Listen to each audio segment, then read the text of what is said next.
Esta manhã eu gostaria de compartilhar com vocês um assunto que tem incomodado meu coração nos últimos dias, sobre batalha espiritual. Muitas vezes nós falamos em muitos assuntos da Bíblia, mas no fundo nós não acreditamos naquilo que nós muitas vezes pregamos ou falamos. Porque realmente, se nós acreditássemos, nós de fato viveríamos de conformidade com aquilo que nós estamos falando e entendemos das Escrituras. Quando se trata de batalha espiritual, a gente sabe e já ouviu falar e entende que existe uma batalha espiritual, mas muitos cristãos não acreditam nessa batalha. Muitos cristãos vivem todos os dias como se isso não fosse real e como se isso não fosse verdade. O apóstolo Paulo, ao escrever a sua carta aos Efésios, ele finaliza a sua carta com um último assunto. E este último assunto que ele quer trazer à memória da igreja, que ele quer relembrar a igreja, é sobre essa grande verdade que nós vivemos nela, batalha espiritual. No capítulo 6 de Efésios, versos 10 adiante, Paulo ele nos diz assim: quanto ao mais, sede fortalecidos no Senhor e na força do seu poder. No verso 10, o apóstolo Paulo ele quer lembrar a igreja que a força da igreja não estava nela mesma. Ou seja, nenhum cristão, nenhum de nós, temos em nós força o suficiente para vencer essa batalha espiritual da qual ele irá falar nos versos adiante. Nenhum de nós somos forte o suficiente para derrotarmos o nosso inimigo. Nenhum de nós somos sábios o suficiente, não há sabedoria em nós para que nós possamos identificar o momento, como e quando o inimigo nos ataca e qual a maneira que ele usa. Por isso, diante dessa grande verdade, o apóstolo Paulo, ele nos orienta a buscar no Senhor essa força. Por isso ele vai dizer: quanto ao mais, sede fortalecido no Senhor e na força do seu poder. Ou seja, nós não temos poder, nós somos fracos, nós somos pequenos. E ao entender assim, nós precisamos nos conectar com Deus. Nós precisamos buscar de Deus a força necessária, a sabedoria necessária para que nós possamos ficar de pé após os ataques de Satanás. Eu comparo a nossa vida como se fosse uma lâmpada. A lâmpada, ela não tem luz própria, a luz não vem dela. Ela precisa estar conectada a uma força, a energia, para que ela possa produzir a luz para a qual ela foi criada. Então, assim somos nós. Nós não conseguimos e nós não temos poder nenhum. Nós precisamos, para que nós possamos realizar o propósito da nossa existência, para que a gente possa produzir a luz que Deus exige de nós, nós precisamos estar conectados na força de Deus, na energia de Deus. Precisamos buscar o Senhor, estar conectado na tomada o tempo todo. Então a primeira coisa que Paulo faz questão de nos mostrar é que nós possamos reconhecer que nós somos fracos, que nós somos pequenos e que nós dependemos de Deus. No verso 11 ele vai dizer assim: então revestivos de toda a armadura de Deus, para poderdes ficar firmes contra as ciladas do diabo. Então Paulo ele está dizendo que nós precisamos estar nos revestidos com a armadura de Deus. E a palavra revestir aqui não é apenas colocar em algum momento e depois tirar. Mas a palavra revestir significa estar vestido. Ou seja, colocar armadura e não tirar ela em momento algum. Isso significa que nós precisamos estar com a armadura de Deus o tempo todo, 24 horas. Porque desde o momento em que nós cremos em Cristo, que nós entregamos a nossa vida ao Senhor, nós entramos nessa batalha. Entramos nessa batalha e essa batalha acontece constantemente. Mas existem alguns momentos específicos em que o inimigo ataca. E ele então vai armar para nós ciladas, as suas táticas e tudo mais. Então, a armadura de Deus não é algo que você coloca uma vez e tira. A armadura de Deus, você precisa estar revestido com ela o tempo todo. No verso 12 ele diz: porque a nossa luta não é contra o sangue e carne, e sim contra principados e potestades, contra os dominadores deste mundo tenebroso e contra as forças espirituais do mal nas regiões celestiais. A terceira coisa que Paulo orienta para a gente, antes de falar dessa armadura, é que nós precisamos entender algo muito importante, que a nossa luta não é contra a carne e contra sangue.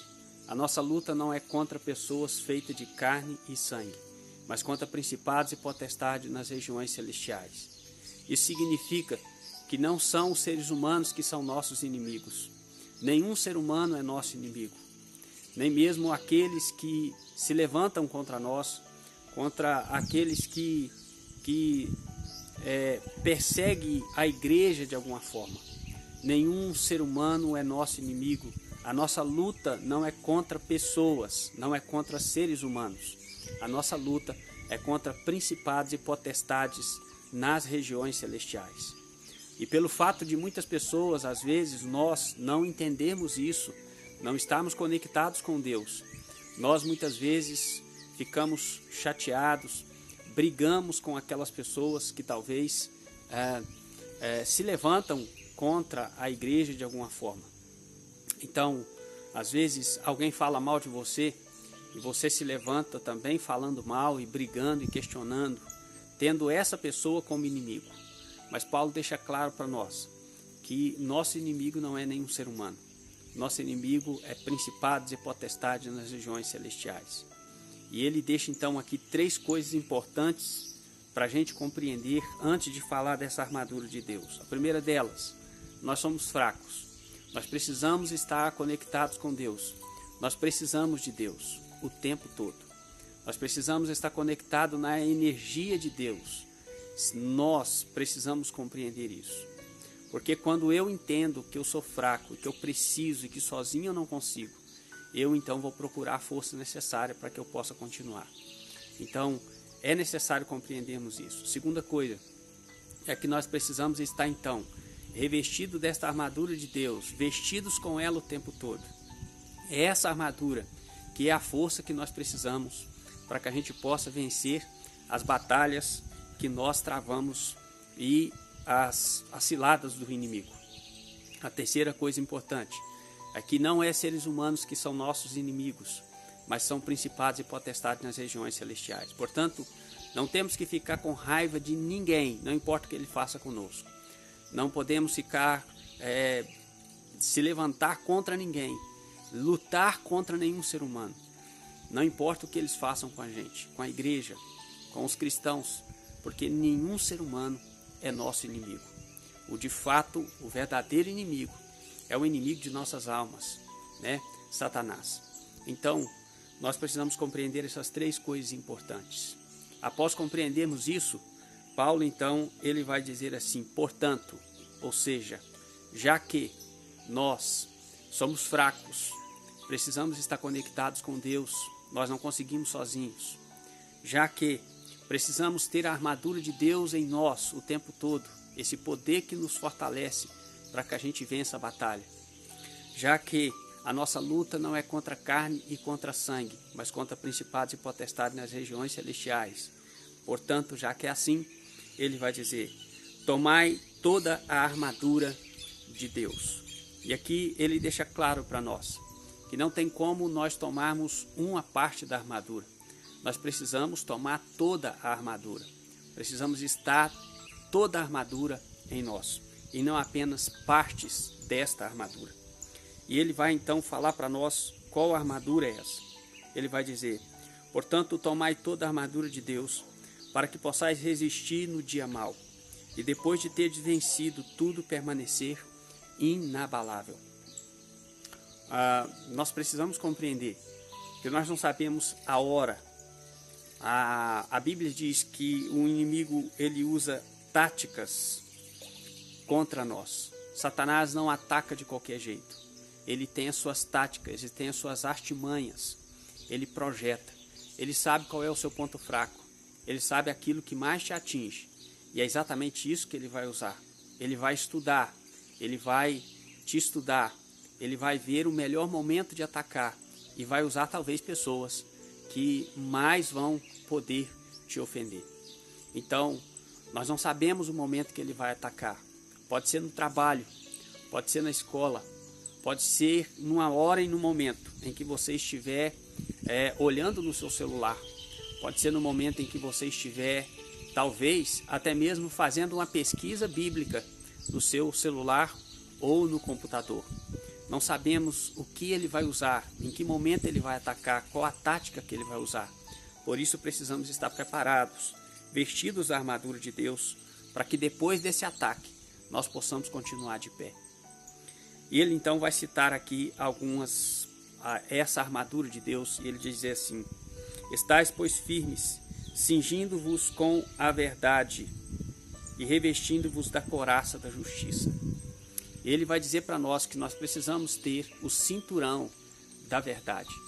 Cingir, colocar o cinturão da verdade.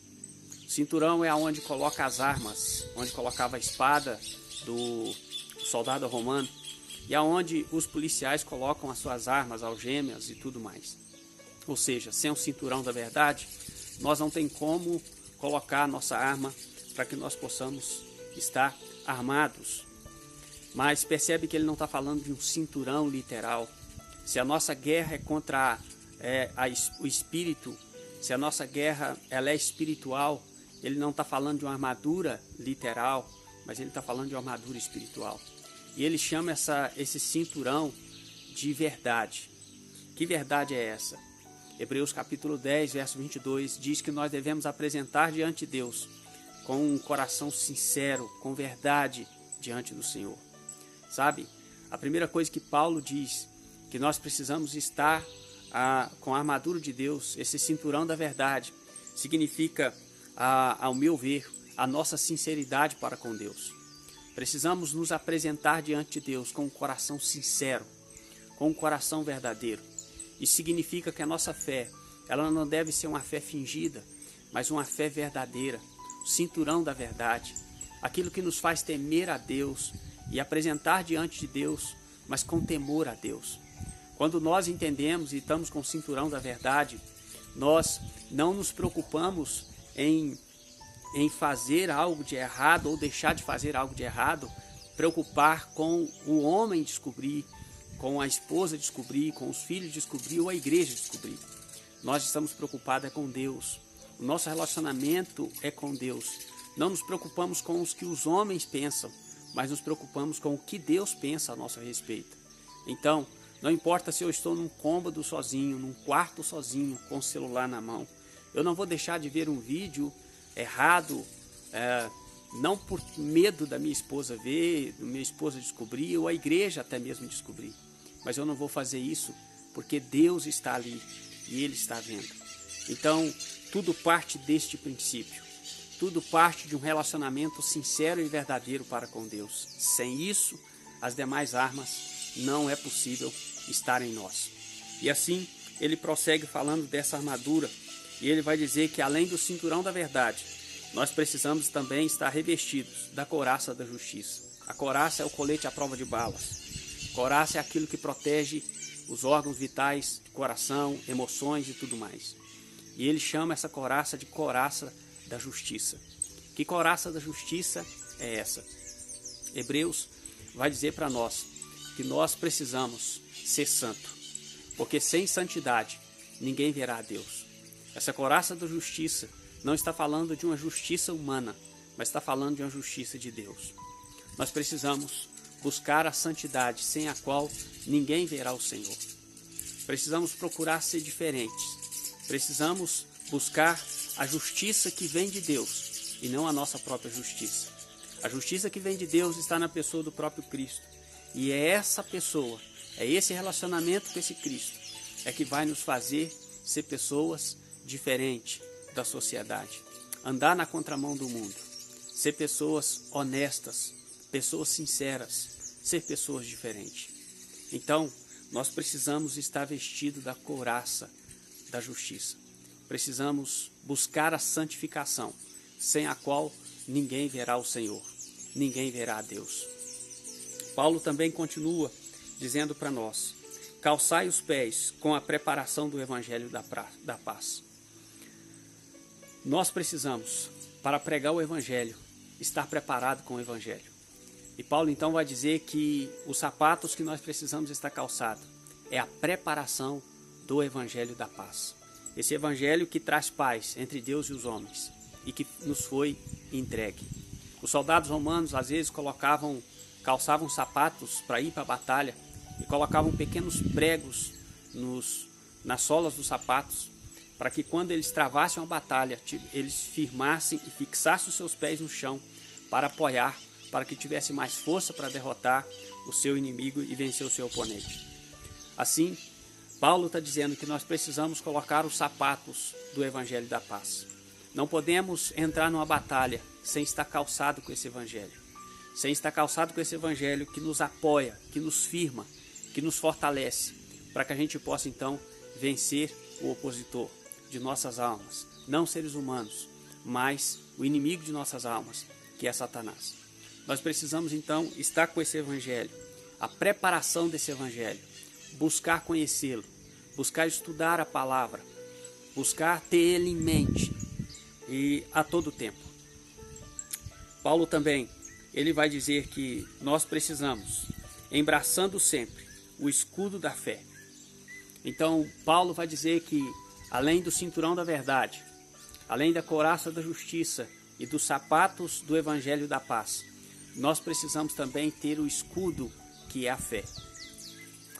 Sem fé é impossível agradar a Deus. E o escudo do que fala aqui não é um escudo pequeno, mas é aquele escudo que protege o corpo todo, aquele escudo grande. Isso, Paulo diz que nós precisamos ter esse escudo da fé, porque ele vai dizer que esse escudo da fé é o que nos vai dar condições de nos proteger e apagar todos os dardos inflamados do maligno, ou as setas inflamadas que o maligno joga contra nós, que são tentações na nossa vida. Então, é a fé, aquilo que nos faz renunciar às coisas deste mundo. Sem fé é impossível agradar a Deus. Quando você olha os heróis da fé, você vai ver que todos eles foram aprovados por Deus, em Hebreus 11. Todos eles renunciaram coisas que as suas carnes desejavam aqui nessa terra, mas eles renunciaram por causa da fé.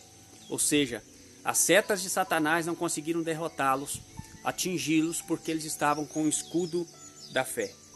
Assim também Paulo vai dizer para nós, precisamos também tomar como capacete a esperança da salvação. O capacete é aquilo que protege a nossa cabeça, a nossa mente. Então, o que é o capacete? 1 Tessalonicenses capítulo 5, verso 8, vai dizer que nós precisamos ter o capacete da salvação, que é a esperança da salvação. Esse capacete da salvação está falando para nós dessa esperança da salvação. Ou seja, todas as vezes em que nós estivermos olhando para a pátria celestial e o nosso olhar estiver fixo no céu, e nós estivermos olhando para o céu, para a volta de Jesus, nós não vamos ser tão vulneráveis em que nossos pensamentos irão ser cercados e atingidos pelas setas do inimigo que lança contra nós. Mas todas as vezes que nós, como cristãos, esquecemos o céu, paramos de pensar na volta de Jesus, paramos de olhar para a nossa pátria celestial e ficamos presos para essa terra e começamos a olhar para a terra, a nossa mente ela fica vulnerável e Satanás então começa a lançar as suas setas contra nós e consegue então nos desviar do foco que é a nossa pátria celestial e que é a eternidade. Paulo também, ele vai dizer que nós precisamos ter a espada do Espírito, que é a palavra de Deus. Ou seja, nós precisamos ter a espada do Espírito para atacar o inimigo. E essa espada do Espírito é a palavra de Deus. Nós precisamos estudar a palavra de Deus. Percebe que tudo que Paulo está falando aqui da armadura de Deus, ela é espiritual. Nada aqui está falando de coisas literais, mas tudo espiritual. Muitos cristãos têm perdido essa batalha. Nós, igreja, de vez em quando, ou sempre quando o inimigo tem atacado, nós temos muitas vezes perdido essa batalha. Ele nos ataca e nós ficamos de cara no chão. E nós somos derrotados em cada batalha. Uma pessoa que fala mal de nós, uma pessoa que se levanta contra ou que fala alguma coisa, nós realmente queremos atacar da mesma forma. Muitas vezes, se tomamos uma pedrada, queremos jogar 2 ou 3 ou mais. Por quê? Porque não estamos com a armadura de Deus e não conseguimos identificar que aquilo é uma armação de Satanás para que nós possamos cair e nos desviar do foco. Então, eu queria deixar esse texto para que nós pudéssemos refletir nesta manhã. E aí Paulo ele vai dizer assim: com toda oração e súplica, orando em todo tempo no Espírito, para isto vigiando com toda perseverança e súplica por todos os santos. Paulo diz que nós precisamos estar primeiro vigilantes. Nós não sabemos em que momento o inimigo vai nos atacar, em que situação ele vai colocar diante de nós para nos fazer cair. Não sabemos quem ele vai usar para ser esse instrumento para nos fazer nos afastar de Deus, através de uma briga, de uma confusão, seja lá o que for. Não sabemos. Por isso nós precisamos estar vigilantes, vigilantes em oração contínua, oração constante. Deixa eu te perguntar, quanto tempo você passa orando a Deus? Olha, nós temos 24 horas por dia. Se nós dormirmos 8 horas por noite, teremos uma saúde espetacular. Se trabalharmos 8 horas por dia, nós poderemos pagar nossas contas e viver uma vida tranquila aqui na terra. Se trabalharmos então 8 e dormirmos 8, nós temos 16 horas ocupadas. E mesmo assim, durante essas 16 horas ocupadas, tirando o nosso sono em que nós estamos dormindo, mas essas 8 horas de trabalho, ainda assim Paulo diz que nós precisamos estar falando com Deus e pensando em Deus. Orar sem cessar, mesmo no trabalho. Mas ainda assim sobra para nós 8 horas por dia. O que você faz e o que nós fazemos com essas 8 horas? E dizemos que não temos tempo para orar. Dizemos que não temos tempo para ler a Bíblia. Dizemos que não temos tempo para Deus. Ou seja, nós muitas vezes nós não acreditamos nessa batalha. E é exatamente por isso que muitos cristãos e muitas pessoas, o cristianismo nos nossos dias, é esse cristianismo que não consegue distinguir uma roupa indecente, aquilo que traz prejuízos para o reino do céu.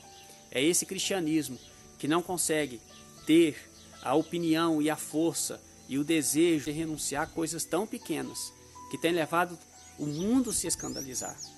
Gente, eu queria dizer e deixar para você que é cristão, e essa palavra é para nós, igreja. Não importa aonde nós congregamos, mas eu quero deixar aqui essa palavra para nós, para mim e para você que é cristão. Por favor, busque a Deus, consagre-se ao Senhor, procure um tempo de relacionamento com Deus, procure ter esse tempo de relacionamento com Deus. É isso que Paulo fez, é isso que Daniel fez. Tinha 3 momentos de oração por dia que ele não negociava por nada, porque ele entendia que ele era pequeno e que ele precisava de Deus. Portanto, conseguiu vencer as tentações da sua época, conseguiu derrotar o inimigo em todas as investidas que ele fez contra aquele jovem. Então, nós precisamos nos atentar para isso. Precisamos falar com Deus. Precisamos ter momentos a sós com Deus. Precisamos ler a palavra.